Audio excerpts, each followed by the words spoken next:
दामोदर साल मडगाव दामोदर सालाचो आसा Madgaon old market हे देवूळ आमचे खूब आदले देवूळ आमच्या आज्यांनी पणज्यांनी केल्लें देवूळ हे आमी आतां कितलींशींच वर्सां आमी दर वर्सा आमी सण साजरो करता दनपारां हांगा महाप्रसाद आसता फाल्यां शंबरोटलें आसता तेकाय महाप्रसाद आसता असो आमचो उत्सव हो जल्लोशान बरो उमेदीन आमी सगळे मडगांवकार भायले शेजारी शेजारी गांवांतले लोक येवन साजरो करतात असो आमचो उत्सव मजा जाता. राम मंदिराचे स्वप्न जे आशिल्ले ते साकार जालां आणि राम मंदिर जाल्यानंतर ही पहिलीच रामनवमी आसा. कसो हा उत्सव लोकांचो लोकांचो आनी उत्सव वाडला भरपूर लोक आनी चड आयल्या कित्याक अयोध्येक रामाचो जन्म जाला म्हणून ताका लागून.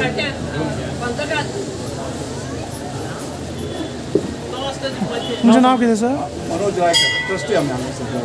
मी राम मंदिर कोंबा इथला पुजारी आहे आणि हा गेले अनेक वर्ष चाललेला आहे रामनवमीचा उत्सव. तर हा उत्सव सुरू होतो पंचमीला, चैत्र शुद्ध पंचमीला कौशल्याचं स्थापना होते आणि त्यानंतर 6 म्हणजे चैत्र शुद्ध दशमीपर्यंत हा उत्सव चालतो.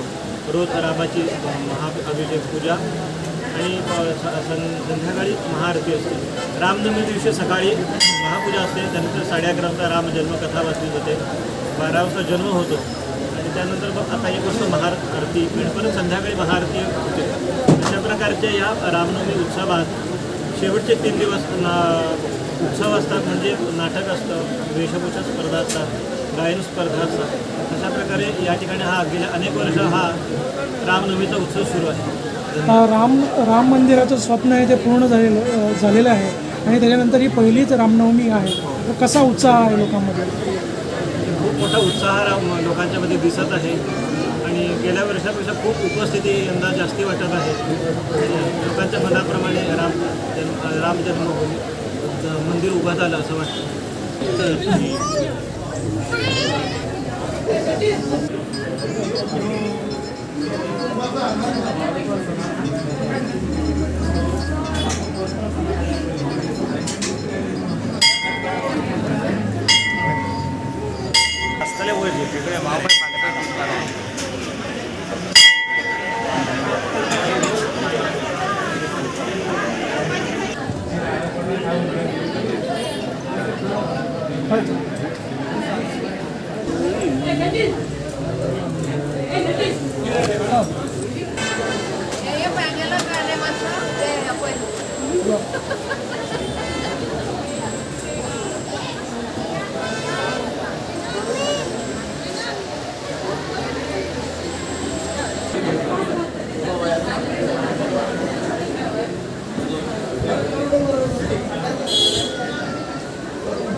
Subscribe and follow our YouTube and Facebook channel for more videos.